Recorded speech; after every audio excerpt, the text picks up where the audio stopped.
ပေါက်လုံးဝမရှိတော့ပါမရှိပါဘူးလုံးဝတက်တာပါတော့မဲ့မဲမင်္ဂလာပါဆောင်းရည်ရောက်လာပြီဆိုတော့အကုန်လုံးရဲ့စပင်က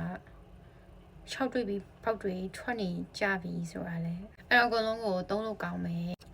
အဲ့ဒီပစ္စည်းလေးကစကိုတိုင်းသုံးပြီးရောမှတပတ်ရှိသွားပြီပေါ့နော်တပတ်ပေါက်ပျောက်သွားတာမဟုတ်ပဲနဲ့ပေါက်ထားတာတက်တာသွားတဲ့အတွက်အကုန်လုံးကိုလာရောက်ပြောပြခြင်းဖြစ်ပါတယ်ရှင်ပြပါမယ်ကြာနေဖြစ်ပါတယ်ဒီတစ်စိတ်ထဲကပါသူကအဖုံးလေးကဒီလိုလေးဖွင့်ရပါတယ်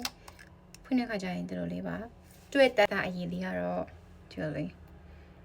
ဒီလိုလေးသူ့အရေးလေးကဒီလိုလေးပါအဲ့ဟာကိုဥယျာဉ်ပြမှာလေးရမှာဖြစ်ပါတယ်ရှင်မ6တ6လေးဖြစ်နေတဲ့အချိန်မှာကိုယ့်ရဲ့စပင်ခွဲချောင်းအလိုက်ဒီဟာလေးကိုထည့်ပေးရမှာဖြစ်ပါတယ်ဒီကိုယ့်ရဲ့စပင်ခွဲချောင်းတွေအကုန်လုံးကိုဒီလိုလေးအရေးလေးနဲ့ခေါင်းလေးမှာလုပ်ပြီးတော့မှကုန်လိုက်ဖြစ်ပြီးကိုယ့်ရဲ့ဒီအနောက်ဘက်ခြမ်းလေးပဲဖြည့်ပြီးပေါ့နော်အဲ့တော့နန်းလို့ဖြစ်လာပြီဆိုရင်ကိုကောင်းအောင်လို့လေ message လေးပေါ့နေနှိပ်လေးပေါ့အဲ့လိုလေးကစပင်ရဲ့ဥယျာဉ်ပြားကိုလည်းကောင်းသွားစေပေါက်ထားတာကိုလည်းတက်တာစေပါတယ်တက်တာတယ်ဒီဟာကိုညီမပထမဆုံးသုံးတဲ့ချိန်တော့ကခေါင်းလေးနည်းနည်းလေးရတယ်ပထမဆုံးကိုဥယျာဉ်ပြားမှာဘာမှမထည့်ဘူးတဲ့အတွက်ကြောင့်ဒီဥယျာဉ်ပြားမှာပထမအချိန်မှာညီမရတယ်ဒုတိယအချိန်မှာလုံးဝမရတော့ပါဘူးတတိယအချိန်မှာအကုန်လုံး okay ကောင်းရတာလေ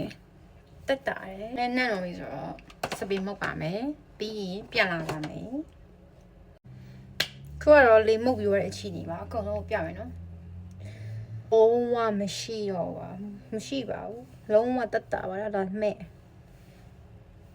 ခေါင်းမှာမဲ့ထွက်တာဟာမင်းလားမသိဘူးမဲ့ခေါင်းမှာထွက်ကြတယ်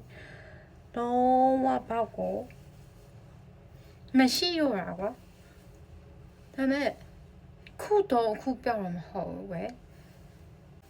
သူကခေါင်းရတာလေတက်တာရယ်အဲ့တော့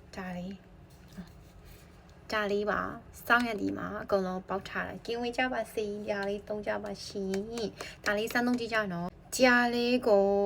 အခုလက်ရှိသုံးနေရလူတွေဆိုရင်ကောင်းမကောင်းအောင်မှာ review လေးပေးထားပေးလို့လည်းရပါတယ်ရှင်အကုန်လုံး sharing လေးလုပ်ပေးပါအောင်ကျေးဇူးတင်ပါတယ်အကုန်လုံးကိုစောင်းရည်မှာအကုန်လုံးစပင်ပေါက်ထားခြင်းနဲ့ကင်းဝေးကြပါစေလို့စုကနေပြီးတော့မှကြောက်ပြလိုက်ပါတယ်ရှင် bye bye